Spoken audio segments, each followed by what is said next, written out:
একটা কথা, খুব শীঘ্রই তোমাদের জন্য একটা ভালো খবর। তোমাদের পার্থদার আর তোমাদের কাকুর সামনাসামনি হওয়ার ভিডিও খুব তাড়াতাড়ি আসবে তোমাদের সামনে, দেখতেই পাবে। আর দিদিভাই কীভাবে এনজয় করছে সেটাও তোমরা দেখতে পাচ্ছ।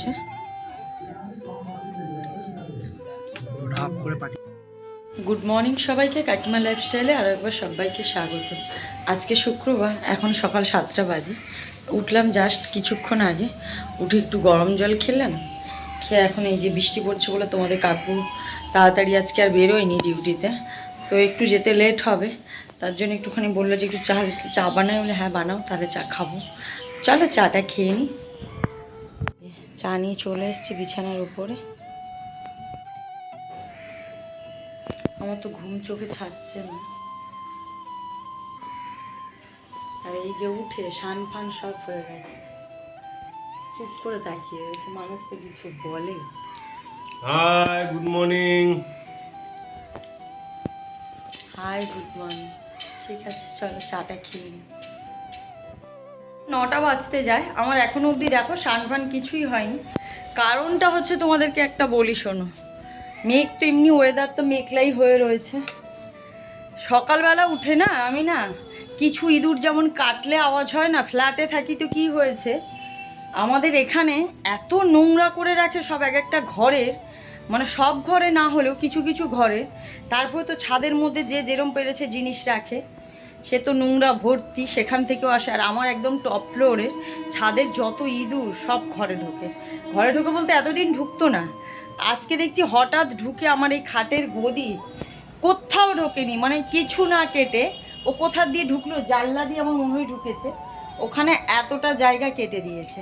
আর ওটাই কাটার আওয়াজ পাচ্ছি। আর পাপাই যেহেতু কালকে সারা রাত এই জানলাটা খুলে শুয়েছে, তো বৃষ্টি হচ্ছিল তো, মানে জলের ছেঁচ আসছিল না, তার জন্য জানলাটা খুলে শুয়েছে। সকালবেলা উঠে দেখি এই অবস্থা, পুরো ঘর। আমি চৌকি, মানে এই যে খাট আছে দেখাচ্ছি আমি তোমাদের, দাঁড়া, বক্স খাটটার নিচে এইটুকু ফাঁকা, মানে এখান থেকে মনে হয় ঢুকেছে, ছাদ তো ফ্লোর, মানে টপ ফ্লোর তো, ওখান থেকে ঢুকেছে। আর ওই কোণাটায় গিয়ে, আর ছেলে যে ঘুমিয়েছে ওর কোনো হুঁশ নেই। সারা জায়গা পরিষ্কার করলাম, খাটের তলা, এর আগের দিন বললাম না ঘর ঝেড়েছি, খাটের তলা ফলা কোথাও কিচ্ছু পাচ্ছি না। তারপরে দেখলাম ওই কোণাটাতে গিয়ে কেটেছে, কোণাটা থেকে বের করলাম, লোকে শুনলেও হাসবে। আর এই দেখো ঘরের অবস্থা এখন এই, সব বের করে ছেলেকে দিয়ে নোংরাগুলো ফেলতে পাঠালাম। আর এখন আমি ঘরটা ঝাড় দিচ্ছি জাস্ট। মানে কি করব, যখন সিঁড়ি থেকে উপরে উঠি না, একজন মানুষের ঘরের সামনে থেকে সিঁড়িতে যে উঠবো, মানে নাকে কাপড় ঢাকা দিয়ে উঠতে হয়, এরকম অবস্থা। একজন আবার কত সুন্দর পয় পরিষ্কার মানুষ, পয় পরিষ্কার কেন থাকতে পারে না আমি বুঝি না গো। আর এইখানে তো বিশেষ করে নামিয়েরা ফ্ল্যাটে থাকে, আমার অসহ্য লাগছে। মানে ইঁদুরে কেটেছে ওটা বড় কথা না, এই যে ইঁদুর ঘরে ঢুকেছে, তার মানে এবার তোকে রোজই ঢুকবে। আর রোজই আমি এরকম খালি দেখতেই থাকবো, রোজ যে ঢুকেছে কিনা দেখি। আমার বিরক্ত লেগে গেছে আজকে পরিষ্কার করতে করতে। তো চলো এখন ছেলের জন্য একটু ডাল ভাত করতে হবে, কারণ আজকে শুক্রবার, নিরামিষ, ও খেয়ে যাবে। আর তারপরে খাটের মধ্যে এইসব সরাতে গিয়ে পায়ের মধ্যে স্ট্যান্ডটা এসে পড়লো, সেটাও লেগেছে ভীষণ জোরে, আমার শিরাগুলো ফুলে যাচ্ছে, পুরো পাটার মধ্যে এসে লাগলো। এই যে এই ঢাকনাটা খুলে পড়েছে এখানে, আর আমি এখানে দাঁড়িয়ে গদিটা টানছিলাম, এই অবস্থা। চলো আজকে তো শুক্রবার, নিরামিষ রান্না হবে। আর তাই আমি ডালটা বসিয়ে দিচ্ছি, ডাল এক সাইডে, ভাত এক পাশে বসিয়ে দিচ্ছি।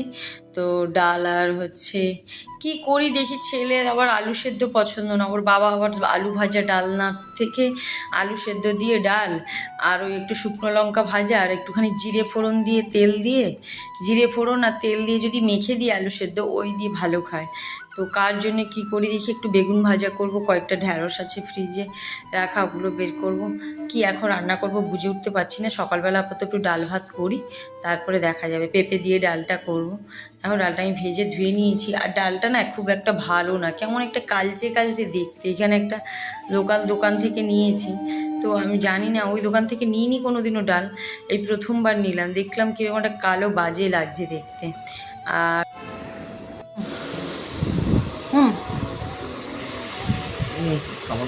কি বেশি বকিস না, খেয়ে নে।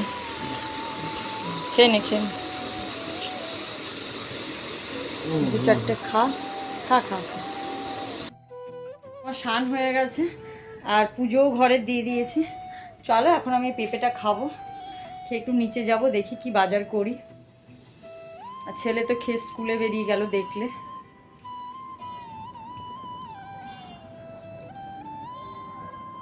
খোসাটা মুখে গেল না ভীষণ বাজে লাগা। চলো খেয়ে নি। বৃষ্টি পড়েই যাচ্ছে খালি। ডাল ভাত আলু সেদ্ধ দিয়ে ছেলে খেয়ে চলে গেছে। তো এখন হচ্ছে আর ঘি দিয়ে, এখন হচ্ছে আমি বেগুন ভাজবো। আর ঢ্যাঁড়সগুলো বের করে দেখলাম না বুড়ো হয়ে গেছে, ওগুলো ভাজলে না ভালো লাগবে না। ঢ্যাঁড়স ভাজা অ্যাকচুয়ালি নরম ঢ্যাঁড়স মনে হচ্ছে, যেটাকে বলে কচি ঢ্যাঁড়স, ওই ঢ্যাঁড়সের ভাজা খেতে ভালো লাগে। তো এই ঢ্যাঁড়সের ভাজা খেতে ভালো লাগবে না বলে আমি ফেলে দিলাম।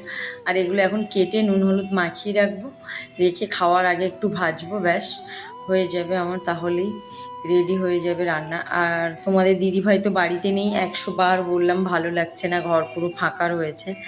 আর ওরা তো বেরিয়ে যায় সারাদিন, একা একা বিরক্ত লেগে যায় আমারও। তারপরে হচ্ছে ছেলে মেয়ে থাকলে কি হয় বলো তো, ওদের সঙ্গে কথা বলতে বকতে আমি মাঝে মাঝে ওদেরকে বলি তো 2-4 দিন কোথাও ঘুরে আয়, কিন্তু যখন কোথাও যায় তখন পুরো ঘর ফাঁকা হয়ে যায়, একটুও তখন আর ভালো লাগে না। চলো আমি নুন হলুদ মাখিয়ে নিচ্ছি। অন্যদিন হলে এর মধ্যে একটু রসুন দিতাম, হয়তো সবাই অবাক হবে বেগুন ভাজাতে, হ্যাঁ আমরা খাই, খুব ভালো লাগে গো। তো কাঁচা লঙ্কা আজকে খালি কাঁচা লঙ্কা আর হচ্ছে ওই নুন হলুদ মাখিয়ে যেরকম ভাজে ওরকম, গুঁড়ো লঙ্কা তো খাই না। আগে কি করতাম, নুন হলুদ শুকনো লঙ্কার গুঁড়ো আর চিনি মাখিয়ে রাখতাম, এখন চিনিও খাই না আর শুকনো লঙ্কার গুঁড়োও খাই না। টেস্টি যাই হোক না কেন কিন্তু খারাপ লাগে না। কাঁচা লঙ্কা দুটো একটা ভেজে নিই, কিন্তু ওটাকে খেতে খুব ভালো লাগে। আমি যদিও এখন আর খাই না, তোমাদের কাকু বা মাম্পু পাপাই সবাই খুব ভালোবাসে বেগুন ভাজা। তো চলো আমি বেগুন ভাজাটা বসিয়ে দিই।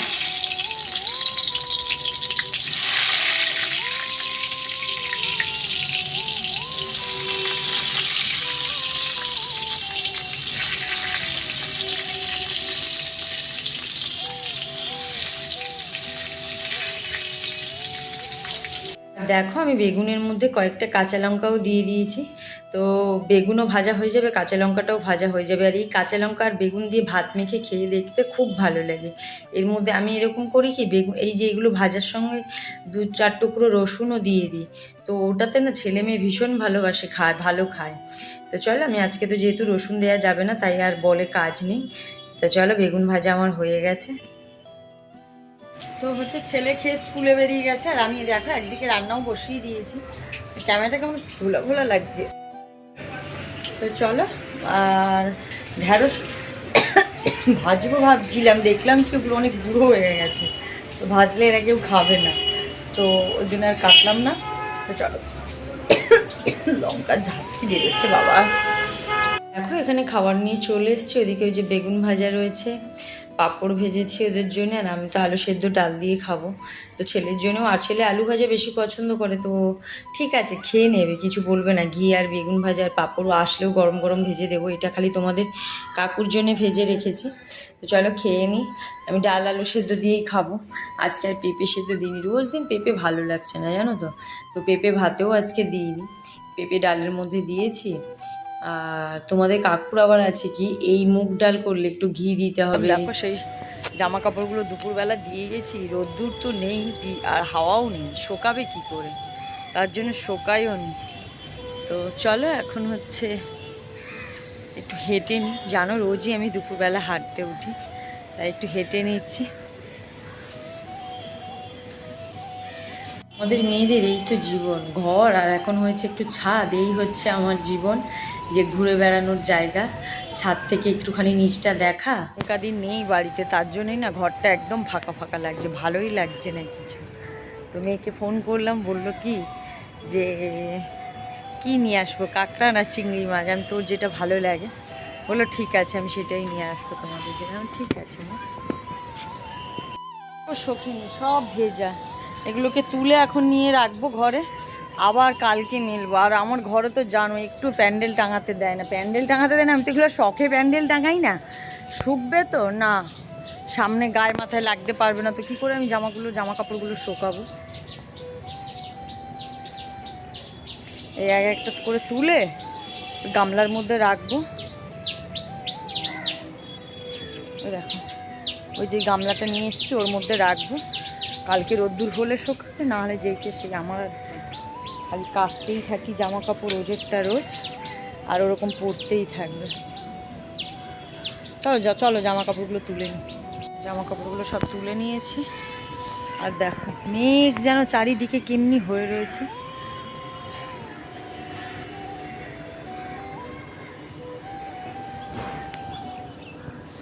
হ্যাঁ, ঘুম দিয়েই ওঠা হলো? হ্যাঁ, বাহ বাহ বাহ, মহারানী ঘুম দিয়ে উঠলো সবে।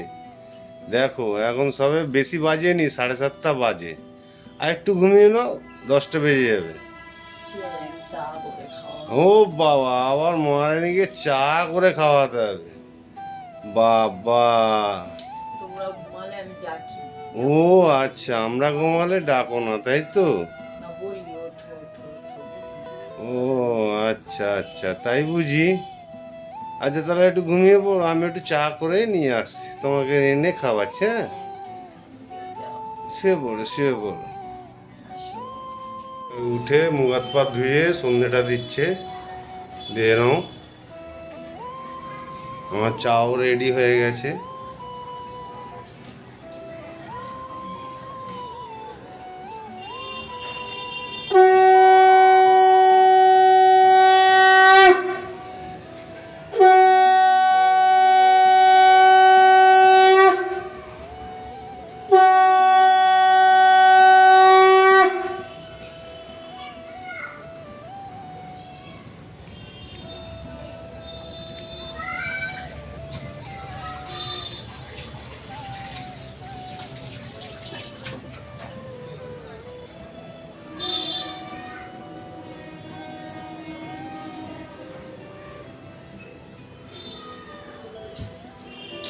চা রেডি করে ফেলেছি, এবার তুমি চাটা নিয়ে এসো।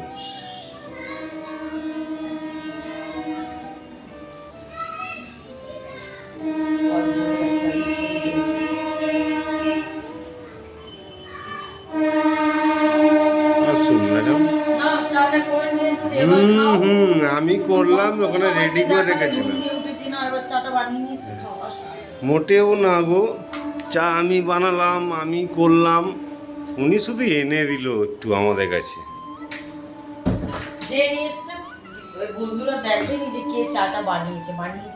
সবাই জানে কে বানিয়েছে।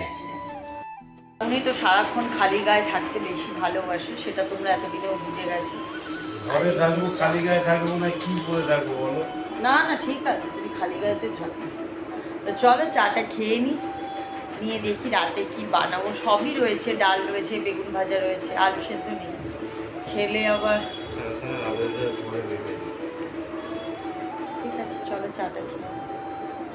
সঙ্গে জাস্ট এখনই কথা হলো, মানে চা খেয়ে উঠেই কথা বললাম। তো বললো আমি তোমাকে পাঠাচ্ছি, তুমি খালি দেখো যে আমি কিভাবে এখানে খুব আনন্দ করছে, সেটা বুঝতেই পারছি। তো চলো, ও হচ্ছে মানে আমার ভিডিওটা যাবে কাল, তো কাল বাড়ি চলে আসছে ফাইনালি। তো তোমরাও দেখে নাও দিদিভাই কীভাবে আনন্দ করছে। আর তোমরাও জানো ওর সঙ্গে পার্থ রয়েছে, পার্থ আরও ওদের মধ্যে অনেক ইউটিউবাররা গেছে, তারা সবাই রয়েছে একসঙ্গে। ভিডিও কলে কথা হলো, তো দেখলাম যে খুবই ভালো লাগছে ওকে এরকম এতে, আর খুব এনজয় করছে, সেটা তোমরাও বুঝতে পারছো নিশ্চয়ই। তো যাই হোক, এনজয় করার জন্যই গেছে, ভালোভাবে বাড়ি আসুক, এটাই একটুখানি টেনশান হচ্ছিল যে আমরা কেউ সঙ্গে তো যাইনি, যেটা হয় আর কি স্বাভাবিক, ওটাই আর কিছুই না। আর এখানে ভয়েস ছিল, যেহেতু গান চলছিল না ওরকম, তো ওর জন্য হচ্ছে আমি ওই ভয়েসগুলো দিতে পারিনি। আর তোমরা তো জানো পার্থর একটাই ডায়লগ থাকে শাশুড়ি মাকে বলার জন্যে,